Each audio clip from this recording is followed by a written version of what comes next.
আমরা class 9-এর physical সায়েন্সের 5 number অধ্যায় শক্তির ক্রিয়া, কার্য, ক্ষমতা ও শক্তি এই চ্যাপ্টারটি পড়ছিলাম। তো আজকে আমি চলে যাব, দেখো 138 পাতা তোমাদের বইয়ে, পেজ নাম্বার 138। সেইখানে আমরা কতগুলো প্রশ্ন আছে এই বিশেষ আলোচনায়, সেগুলো আলোচনা করব এবং এটি হচ্ছে আমাদের এই চ্যাপ্টারের শেষ অংশ। ঠিক আছে, তো দেখো বিশেষ আলোচনার প্রথমে আমরা 1 নাম্বার কোশ্চেনটা দেখি, যে এক ব্যক্তি স্রোতের বিরুদ্ধে এমনভাবে সাঁতার কাটছে যে সে তীরভূমির সাপেক্ষে স্থির আছে, ওই ব্যক্তি কি কোনো কার্য করছে? এক ব্যক্তি স্রোতের বিরুদ্ধে এমনভাবে সাঁতার কাটছে যে সে তীরভূমির সাপেক্ষে স্থির আছে, ওই ব্যক্তি কি কোনো কার্য করছে? তো এর উত্তরটা কি হবে? তো দেখো, যেহেতু ব্যক্তিটা সাঁতার কাটছে ঠিকই, কিন্তু তীরভূমির সাপেক্ষে স্থির আছে, তাহলে এখানে ব্যক্তির সরণ এস, এটা কত হবে? 0 হবে। ঠিক আছে, এখানে ব্যক্তির সরণ এসটা কত হবে? না 0 হবে। তাহলে যেহেতু ব্যক্তি তীরভূমির সাপেক্ষে স্থির আছে, সাঁতার কাটছে ঠিকই কিন্তু তীরভূমির সাপেক্ষে স্থির আছে, এগোতে পারছে না, তাই ব্যক্তির সরণ এস সমান কত? না 0। তাহলে আমরা জানি ব্যক্তি দ্বারা কৃতকার্য ডাব্লু সমান হবে বল ইন্টু সরণ এফএস। যেহেতু এসটা এখানে 0, তাই ডাব্লুটাও কত হয়ে যাবে? 0। ঠিক আছে, যেহেতু ডাব্লুটা 0 হলো, তাই ওই ব্যক্তি কোনো কার্য করছে না, কোনো কার্য করছে না। ঠিক আছে, এবার আমি বিশেষ আলোচনার 5 নাম্বার প্রশ্নটায় চলে যাব। দেখো, বস্তুর ভরবেগ ও গতিশক্তির মধ্যে কি সম্পর্ক, সেই সম্পর্কটা আমাদেরকে নির্ণয় করতে হবে। এই যে দেখো, বস্তুর ভরবেগ ও গতিশক্তির মধ্যে কি সম্পর্ক, সেই সম্পর্কটা আমরা নির্ণয় করব। এটা কিন্তু খুব ইম্পর্ট্যান্ট একটা কোশ্চেন, এটা কিন্তু পরীক্ষায় এসে থাকে, সুতরাং এটা তোমরা কিন্তু ভালো করে করবে, যে বস্তুর ভরবেগ ও গতিশক্তির মধ্যে সম্পর্কটি নির্ণয় করো। তো আমরা জানি বস্তুর ভরবেগ, এটাকে পি দিয়ে লেখা হয়, ছোটো হাতের পি। ভরবেগ মানে হচ্ছে ভর ইন্টু বেগ, ভরকে এম দিয়ে লিখলাম, বেগকে ভি দিয়ে লিখলাম, তাহলে পি সমান এম ভি। আর বস্তুর গতিশক্তিকে যদি বড় হাতের ই দিয়ে লিখি, তাহলে গতিশক্তির ফর্মুলা কি? হাফ ইন্টু ভর ইন্টু বেগের স্কোয়ার। তার মানে হাফ, ভরের জায়গায় এম, বেগের জায়গায় ভি, তাহলে হাফ এম ভি স্কোয়ার। তো এটাকে আমরা এইভাবে লিখতে পারি, দেখো এম ভি স্কোয়ার বাই 2। এবার আমি উপর নিচে এম দিয়ে গুণ করে দিলাম, তাহলে এমটা হয়ে গেল এম স্কোয়ার, আর নিচে একটা এম চলে এলো, তাহলে M square V square by 2m। M square V স্কোয়ারকে আমরা লিখতে পারি এম ভির হোল স্কোয়ার বাই 2m। আর যেহেতু দেখো পি সমান এম ভি, তাহলে এম ভির হোল স্কোয়ারের জায়গাতে আমরা কি বসাতে পারি? P square. তাহলে কত হয়ে গেল? P square by 2m। তাহলে ই সমান চলে এলো, দেখো পি স্কোয়ার বাই 2m। ই মানে হচ্ছে গতিশক্তি, পি মানে হচ্ছে কি? ভরবেগ, আর এম হচ্ছে বস্তুর ভর। তাহলে এইটাও হচ্ছে ভরবেগ আর গতিশক্তির মধ্যে সম্পর্ক। এটাকে যদি আমরা একটু অন্যভাবে লিখি, আমি যদি এখান থেকে পি স্কোয়ারটা বের করি, তাহলে দেখো পি স্কোয়ার সমান আসছে 2mই। এই যে 2mটা ই এর সাথে গিয়ে গুণ হয়ে গেল, তাহলে পি সমান কত হবে? √2m, √2m। এটাও হচ্ছে গতিশক্তি ই আর ভরবেগ পি এর মধ্যে সম্পর্ক। তো তোমরা এটা লিখলেও হবে, আবার এটা লিখলেও হবে, একই ব্যাপার দুটো। তাহলে আমরা দেখতে পাচ্ছি যে বস্তুর ভরবেগ পি সমান ভর ইন্টু বেগ সমান এম ভি, আর বস্তুর গতিশক্তি ই সমান বড় হাতের ই সমান হাফ ইন্টু ভর ইন্টু বেগের স্কোয়ার সমান হাফ এম ভি স্কোয়ার সমান এম ভি স্কোয়ার বাই 2। ওপর নিচে এম দিয়ে গুণ করলে m square V square by 2m সমান এম ভির হোল স্কোয়ার বাই 2m।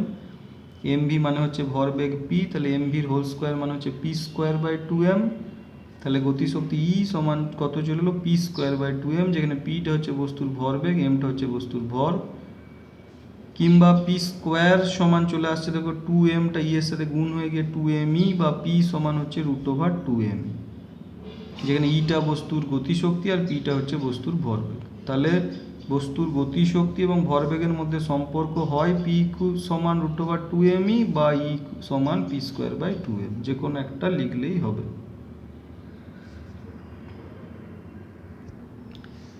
এবার দেখো বিশেষ আলোচনার আরেকটা ইম্পর্টেন্ট কোশ্চেন হচ্ছে এই 2 নাম্বারটা। একটি হালকা বস্তু এবং একটি ভারী বস্তুর ভরবেগ সমান, বস্তু দুটির মধ্যে কোনটির গতিশক্তি বেশি? একটি হালকা বস্তু এবং একটি ভারী বস্তুর ভরবেগ সমান, বস্তু দুটির মধ্যে কোনটির গতিশক্তি বেশি? তো এটাও তোমরা খুব ভালো করে করবে। তাহলে দেখো বিশেষ আলোচনা 2 নাম্বার যে প্রশ্নটা, যে একটি হালকা বস্তু এবং একটি ভারী বস্তুর ভরবেগ সমান, বস্তু দুটির মধ্যে কোনটির গতিশক্তি বেশি? তা আমরা হালকা বস্তুর ভরটা ধরে নিলাম m1, ভরবেগটা ধরলাম p1, আর গতিশক্তিটা ধরলাম e1। ভারী বস্তুর ভরটা ধরলাম m2, ভরবেগটা ধরলাম p2, গতিশক্তিটা ধরলাম e2। দেখো প্রশ্নানুযায়ী বলছে হালকা বস্তু এবং ভারী বস্তুর ভরবেগ সমান, তার মানে p1 আর p2 দুটো সমান, সেটাকে আমরা p ধরে নিলাম। এবারে আমরা এক্ষুনি দেখো গতিশক্তি আর ভরবেগের মধ্যে একটা সম্পর্ক দেখলাম, যে গতিশক্তি E সমান হচ্ছে ভরবেগ p²/2m। তাহলে এই সম্পর্ক অনুযায়ী আমি হালকা বস্তুর ক্ষেত্রে E1 সমান লিখতে পারবো হালকা বস্তুর ভরবেগ p1²/2m1। ঠিক আছে, আবার p1টা যেহেতু p এর সাথে সমান, তাই p²/2m1 হয়ে গেল। ভারী বস্তুর ক্ষেত্রে এই সম্পর্কটা লিখতে পারবো, দেখো গতিশক্তি E2 সমান হচ্ছে ভরবেগ p2²/2m2। m2টা হচ্ছে ভারী বস্তুর ভর, আর যেহেতু p2টা p এর সাথে সমান, তাহলে এটা হয়ে গেল p²/2m2। ঠিক আছে, তাহলে আমরা কি করলাম এখানে না, হালকা বস্তুর ভরটাকে m1 ধরেছি, ভরবেগটাকে p1 ধরেছি, গতিশক্তিটাকে e1 ধরেছি। ভারী বস্তুর ভরটাকে m2 ধরেছি, ভরবেগটাকে p2 ধরেছি, গতিশক্তিটাকে e2 ধরেছি। যেহেতু হালকা বস্তু আর ভারী বস্তুর ভরবেগ সমান, তাই p1 আর p2 দুটোকে আমরা p ধরে নিলাম।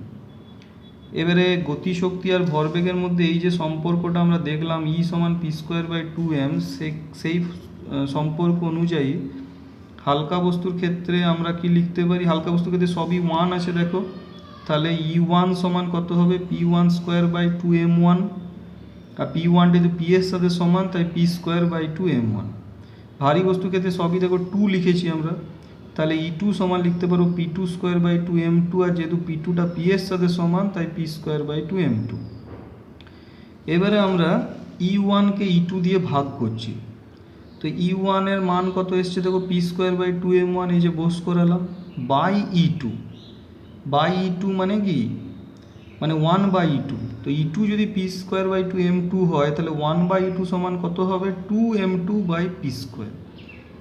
2 p² সব কেটে গেল, কত পড়ে রইল m2/m1, কত পড়ে রইল m2/m1।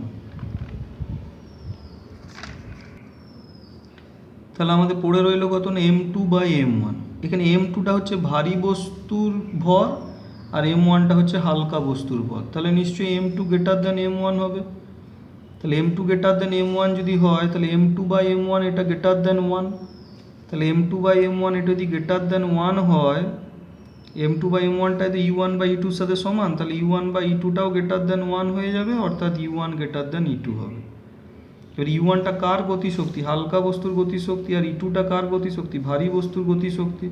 তাহলে আমরা দেখতে পাচ্ছি যে হালকা বস্তুর গতিশক্তি ভারী বস্তুর গতিশক্তি অপেক্ষা গ্রেটার, মানে বেশি হচ্ছে। তাহলে বস্তু দুটির মধ্যে কোনটির গতিশক্তি বেশি, না হালকা বস্তুর গতিশক্তি বেশি হবে। ঠিক আছে, তাহলে E1 E2-র মানগুলো বের করে আমরা E1/E2 করলাম। E1 এর জায়গাতে বসালাম কত p²/2m1, আর এখানে 1/E2 আছে, E2 যেহেতু p²/2m2, তাহলে 1/E2 সমান হবে 2m2/p²।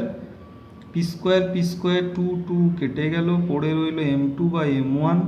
m2 হচ্ছে ভারী বস্তুর ভর, m1 হচ্ছে হালকা বস্তুর ভর, তাহলে m2 > m1, m2/m1 > 1, তাহলে m2/m1 > 1 করে দিলাম। আবার m2/m1টা e1/e2-র সাথে সমান, তাহলে e1/e2টাও > 1 হবে, তাহলে e1 হচ্ছে কত না e2। E1টা কার গতিশক্তি দেখো, হালকা বস্তুর গতিশক্তি, E2টা কার গতিশক্তি, ভারী বস্তুর গতিশক্তি। তাহলে আমরা যেটা পাচ্ছি, হালকা বস্তুর গতিশক্তি গ্রেটার দেন ভারী বস্তুর গতিশক্তি, মানে হালকা বস্তুর গতিশক্তি ভারী বস্তুর গতিশক্তি অপেক্ষা বেশি হচ্ছে। তাহলে বস্তু দুটির মধ্যে কোনটির গতিশক্তি বেশি? না হালকা বস্তুর গতিশক্তি বেশি হবে যদি হালকা বস্তু এবং ভারী বস্তু দুটিরই ভরবেগ সমান হয়। ঠিক আছে, এবার আমি চলে আসছি, দেখো তোমাদের বইয়ের 140 পাতায়, 140 পাতায় সেখানে আসবো এই গাণিতিক প্রশ্ন। গাণিতিক প্রশ্ন 4, 5, 6 এই তিনটে অঙ্ক আমরা একটু করে দেখাবো। তাহলে 140 পাতায় গাণিতিক প্রশ্ন 4, 5, 6 এই তিনটে অঙ্ক আমরা একটু করে দেখাবো। ঠিক আছে, তো এর আগে বিশেষ আলোচনার যে কোশ্চেনগুলো বললাম, এই যে 1এরটা, 2এরটা আর 5এরটা, যেগুলো আমি করে দেখালাম, যে বিশেষ আলোচনার 1, বিশেষ আলোচনার 5 আর বিশেষ আলোচনা 2, এই তিনটে কোশ্চেন তোমরা কিন্তু খুব ভালো করে পড়বে।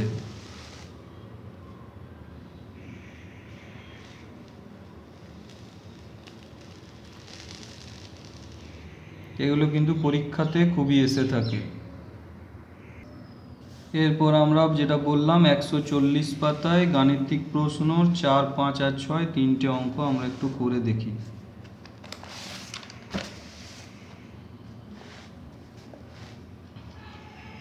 দেখো ফার্স্ট এই 4-এর অঙ্কটা দেখো কি দিয়েছে। একটি বুলেটের ভর 10 গ্রাম। বুলেটটি একটি কাঠের ব্লক ভেদ করার পূর্বে তার বেগ ছিল 50 সেমি পার সেকেন্ড। ব্লক ভেদ করার পর তার বেগ হলো 10 সেমি পার সেকেন্ড। ব্লকটির গতিশক্তি কতটা নষ্ট হলো? তাহলে বুলেটের ভর 10 গ্রাম, এটা একটা কাঠের ব্লককে ভেদ করছে। কাঠের ব্লকে ঢোকার পূর্বে ওর বেগ ছিল 10 সেমি পার সেকেন্ড। কাঠের ব্লককে যত ভেদ করতে করতে যাবে ওর বেগটা কী হবে? কমতে থাকবে, অর্থাৎ মন্দন হবে। এবং বেগটা কমে কত হলো? না ভেদ করার পর 10 সেমি পার সেকেন্ড। তাহলে প্রথমে বেগ বেশি ছিল, গতিশক্তিও বেশি ছিল, পরে বেগটা কমে গেছে, গতিশক্তি কমে যাবে। তাহলে কতটা গতিশক্তি নষ্ট হলো সেটা আমাদেরকে বের করতে হবে। তো অঙ্কটা কিভাবে হবে দেখো না, এখানে বুলেটের ভর m সমান 10 গ্রাম। বুলেটের প্রাথমিক বেগ, বুলেটের প্রাথমিক বেগ ইউটা, যেটা কাঠের ব্লকটাতে ঢোকার পূর্বে, কাঠের ব্লকটাতে ঢোকার পূর্বে বুলেটের প্রাথমিক বেগ ইউ সমান হচ্ছে কত? না 50 সেমি পার সেকেন্ড। ঠিক আছে, আর বুলেটের অন্তিম বেগ ভি সমান দেওয়া আছে 10 সেমি পার সেকেন্ড। তাহলে বুলেটটির প্রাথমিক গতিশক্তি, গতিশক্তির ফর্মুলা কি? হাফ ইন্টু ভর ইন্টু বেগের স্কোয়ার। তাহলে হাফ ইন্টু ভর এম ইন্টু প্রাথমিক বেগ ইউএস স্কোয়ার হবে। এবার আমরা মানগুলোকে বোস করাচ্ছি। হাফ ইন্টু ভর এমটা কত? 10 গ্রাম, আর প্রাথমিক বেগ ইউটা কত? 50 সেমি পার সেকেন্ড।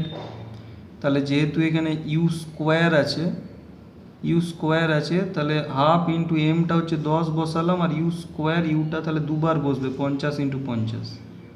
এটাকে হিসাব করলে দেখবে আসছে 12,500 আর্গ, 12,500 আর্গ।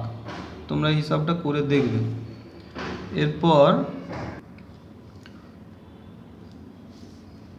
এরপর দেখো বুলেটের অন্তিম গতিশক্তি, এটাও হচ্ছে হাফ ইন্টু ভর ইন্টু অন্তিম বেগ ভি এস স্কোয়ার। তাহলে হাফ ইন্টু ভর এম মানে হচ্ছে 10 বসালাম, আর ভিটা কত আছে? 10। তাহলে ভি স্কোয়ার মানে 10 ইন্টু 10 হলো। এটাকে যদি হিসাব করি তাহলে আসবে 500 আর্গ। তাহলে দেখো বুলেটের প্রাথমিক গতিশক্তি হচ্ছে 12,500 আর্গ, আর বুলেটের অন্তিম গতিশক্তি হচ্ছে 500 আর্গ। তাহলে গতিশক্তি কী হচ্ছে? হারাচ্ছে বা নষ্ট হচ্ছে। তাহলে কতটা গতিশক্তি নষ্ট হলো? দুটোকে বিয়োগ করব আমরা। প্রথমে ছিল 12,500, শেষে হলো 500। তাহলে 12,500 মাইনাস 500 করলে কত চলে আসবে? 12,000 আর্গ। 12,000 আর্গ। তাহলে 12,500 মাইনাস 500 আর্গ করলে কত আসছে? 12,000 আর্গ। তো এবার যদি আমরা এটাকে জুলে নিয়ে যেতে চাই, তাহলে 1 জুল সমান হচ্ছে কত না 10⁻7 আর্গ। 1 জুল সমান 10⁻7 আর্গ। তাহলে আর্গ থেকে জুলে গেলে 10⁻7 দিয়ে ভাগ করতে হবে। আর্গ থেকে জুলে আসছি, 10⁻7 দিয়ে কী করতে হবে না ভাগ করতে হবে। এই যে 10⁻7 দিয়ে ভাগ করলাম, তাহলে উপরে 12,000, নিচে 10⁻7। 10⁻7 মানে হচ্ছে 1-এর পিঠে 7টা শূন্য, সেগুলো কাটাকাটি হয়ে গিয়ে দেখো এইটা আসছে 0.0012 জুল। 0.0012 জুল।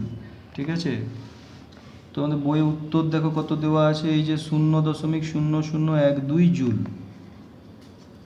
ঠিক আছে, তাহলে আমাদের উত্তর এলো কত না 0.0012 জুল। কিন্তু দেখো বইয়ে উত্তরটা জুলে দেওয়া আছে বলে আমরা জুলে করে দেখালাম, কিন্তু তোমরা পরীক্ষার সময় 12,000 আর্গ এখানে রেখে দিলেও হবে। ঠিক আছে, পরীক্ষার সময় 12,000 আর্গ এখানে রেখে দিলেও হবে। যদি বলে যে এসআই পদ্ধতিতে উত্তর বের করো, তখন জুলে যাওয়ার দরকার পড়বে, তা নাহলে 12,000 আর্গে রেখে দিলেই হবে। সুতরাং অঙ্কটার উত্তর 12,000 আর্গ হবে, আর জুলে লিখলে 0.0012 জুল হবে। এরপরে আমরা দেখো 5-এর অঙ্কটায় চলে যাব, যে 1,500 গ্রাম জলকে একটি 500 মিটার উঁচু বাড়ির ছাদে তুলে রাখা হলো, জলের মধ্যে কত স্থিতিশক্তি সঞ্চিত হবে?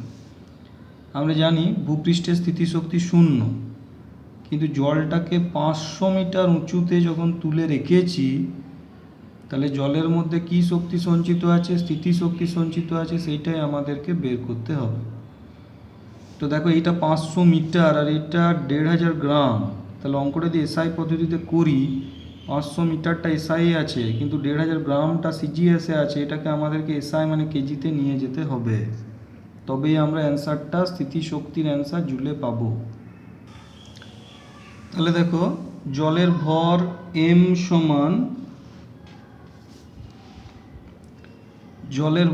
সমান হচ্ছে 1,500 গ্রাম।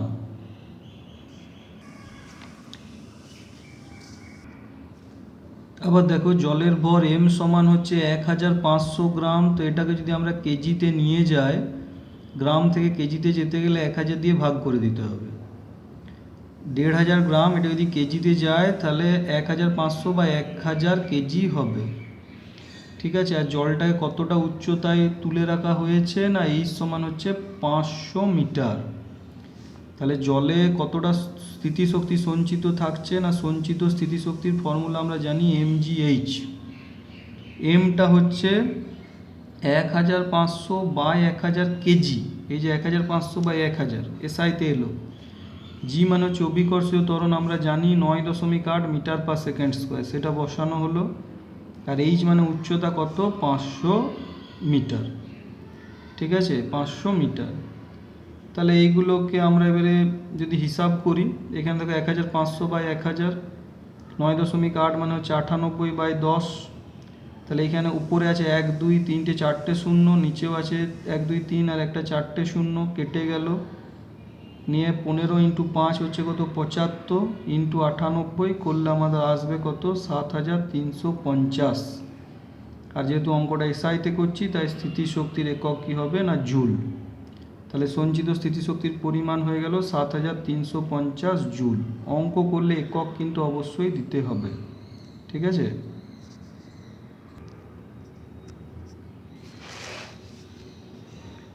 এরপরে দেখো আমরা লাস্ট 6 নাম্বার অঙ্কটায় চলে আসবো, যে 50 কেজি ভরের এক ব্যক্তি 10 সেকেন্ডে একটি সিঁড়ির 15টি ধাপ উঠল। প্রতি ধাপের উচ্চতা 20 সেমি হলে ব্যক্তিটির ক্ষমতা কত? 50 কেজি ভরের এক ব্যক্তি 10 সেকেন্ডে একটি সিঁড়ির 15টি ধাপ উঠল। প্রতি ধাপের উচ্চতা 20 সেমি হলে ব্যক্তিটির ক্ষমতা কত হবে? তো দেখো অঙ্কটা কীভাবে করব না, 50 কেজি ভরের এক ব্যক্তি, তাহলে এখানে ব্যক্তির ভর এম সমান হচ্ছে কত? 50 কেজি। ঠিক আছে, ব্যক্তির ভর এম সমান হচ্ছে কত? 50 কেজি। এটা ঠিক আছে। এবারে কত সময়ে উঠছে না সময় টি সমান হচ্ছে 10 সেকেন্ড, সময় টি সমান হচ্ছে 10 সেকেন্ড।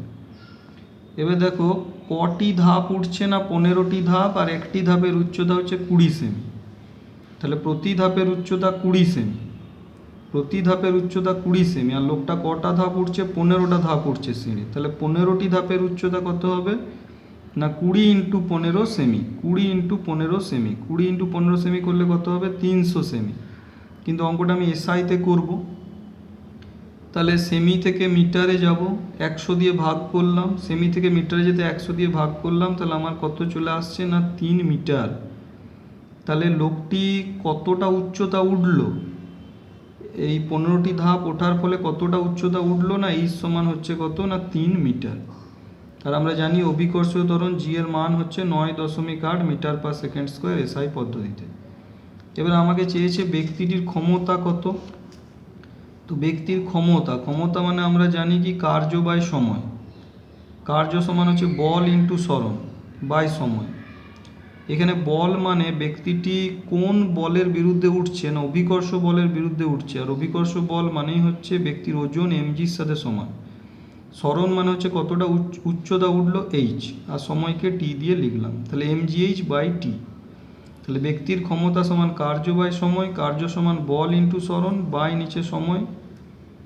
আচ্ছা, কোন বলের বিরুদ্ধে ব্যক্তিটি উঠছে না অভিকর্ষ বলের বিরুদ্ধে উঠছে, অভিকর্ষ বল মানেই হচ্ছে ব্যক্তির ওজন এমজির সাথে সমান। সরণ মানে হচ্ছে কতটা উচ্চতা এইচ উঠলো, সেই এইচ সরণ এখানে উচ্চতার সাথে সমান, বাই সময় হচ্ছে টি। এবার আমরা সব মানগুলো বস্তু করে দেবো। এম মানে হচ্ছে ব্যক্তির ভর 50 কেজি, এই যে 50। জি মানে হচ্ছে অভিকর্ষীয় ত্বরণ 9.8 মিটার পার সেকেন্ড স্কোয়ার, 9.8 বসে গেল। উচ্চতা এইচটা হচ্ছে 3 মিটার, এই যে 3 বসেছে। আর সময় টি হচ্ছে কত না 10 সেকেন্ড, এই যে 10 বসে গেছে। এই একটা শূন্য এই একটা শূন্য কেটে গেল, 5 3 হলো কত 15, 9.8 মানে হচ্ছে 98/10।